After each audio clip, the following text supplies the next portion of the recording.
Assalamualaikum warahmatullahi wabarakatuh.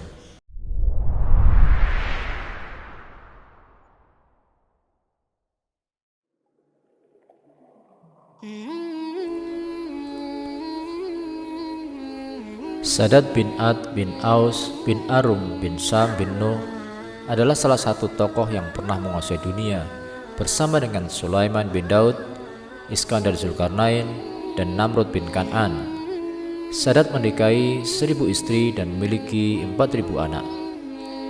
Sejarawan Mesir Syekh Muhammad bin Ahmad bin Iyas mengutip Wahab bin Munabbih mengatakan bahwa Sadad bin Ad hidup 1000 tahun. Cerita lain mengatakan bahwa Sadad diberi umur panjang hingga 1200 tahun. Dia adalah penguasa pertama di dunia setelah Nabi Nuh alaihissalam. Al-Kisai menceritakan bahwa ketika Ad akan meninggal, dia mengangkat 3 putranya sebagai penerus, yaitu Sadad, Sadid, dan Arum. Sadad adalah putra sulung Ad. Banyak pelayan mengikutinya karena apa yang dia miliki. Saat keagungannya tumbuh, dia berperang, melawan semua raja, membunuh, merebut tanah dan tempat tinggal mereka. Dia memegang kendali kerajaan dari timur ke barat dalam cengkraman kekuasaannya.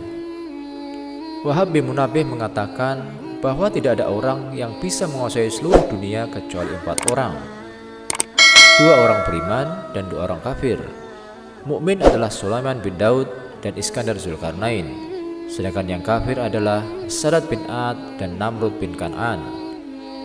Menurut pendapat lain adalah Nebukadnezar. Wallahu a'lam. Al-Kisai mengatakan bahwa Sadad bin Ad adalah orang yang sangat tertarik membaca kitab-kitab yang diturunkan sebelumnya kepada para nabi. Setiap kali dia mendengar tentang sifat-sifat Tuhan, dia merasa bahagia. Terlintas dalam hatinya untuk memiliki surga di bumi ini.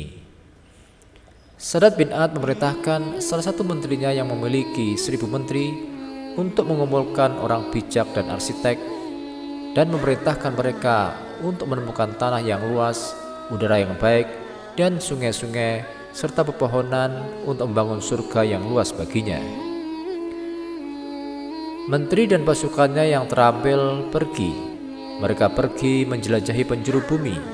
Ketika mereka sampai di wilayah Aden, di pinggiran Yaman, mereka menemukan tanah yang memenuhi kriteria yang diinginkan oleh Sadad bin Ad.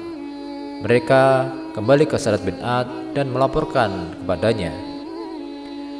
Setelah mendapat laporan tentang tanah itu, Sadad bin Ad mengutus tukang bangunan dan arsitek ke sana. Mereka kemudian membangunnya. Ketika para pekerja menggali fondasi kota, mereka mendirikan pagar marmer berbintik-bintik di sana yang sisi-sisinya setengah jadi. Mereka kemudian melaporkan hal itu kepada Sadad bin Ad. Mendengar laporan itu, Sadad bin Ad berkata kepada para menterinya, "Tidakkah kamu tahu bahwa aku telah menguasai dunia sepenuhnya?" Para menteri menjawab, "Betul yang mulia." Dia berkata, "Saya ingin kalian membuat semua bangunan ini dari emas, perak, batu mulia, mutiara, yakut, kesturi, kapur barus, kunyit, dan ornamen indah lainnya." Al-Kisai mengatakan kota itu membutuhkan waktu 300 tahun untuk dibangun. Ketika konstruksi telah selesai, lalu mereka melaporkan kepada raja. Kota itu sungguh indah, kemegahan dan kemewahannya sungguh di luar nalar. Bahkan disifati dengan sebutan sebuah kota yang belum pernah dibangun kota seperti itu di muka bumi. Tidakkah kamu perhatikan bagaimana Tuhanmu memperlakukan kaum Ad, yaitu penduduk Iram, yang memiliki gedung-gedung tinggi yang belum pernah dibangun seperti itu sebuah kota di negeri lain.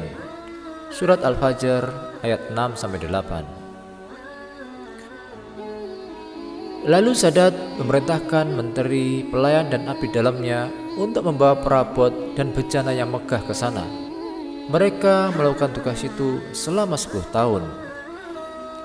Ketika mereka telah selesai, Sadad beserta semua istrinya, pelayan, menteri, para penjaga berkuda ke sana. Mereka berkuda dengan pelana dari emas sempurna yang dibuat oleh para arsitek. Ketika mereka sampai di gerbang kota dan raja ingin pergi ke sana terlebih dahulu, tiba-tiba seorang malaikat diutus oleh Tuhan untuk Sadat. Malaikat itu berkata, "Hai Sadat, jika kamu mengakui keesaan Tuhan, aku menyambutmu. Namun jika kamu tidak mau mengakuinya, sekarang aku akan mengambil jiwamu." Mendengar perkataan malaikat itu, Sadat menolak. Sadat tidak beriman dan tidak mentaatinya. Dan malaikat memanggil mereka dengan satu teriakan, sehingga mereka semua mati, dan tidak ada satupun dari mereka yang masuk ke kota. Begitulah akhir dari sebuah penguasa yang sombong, yang membangun kota super mewah, namun akhirnya dibinasakan oleh Allah karena keingkarannya. Wallahu a'lam bishawab.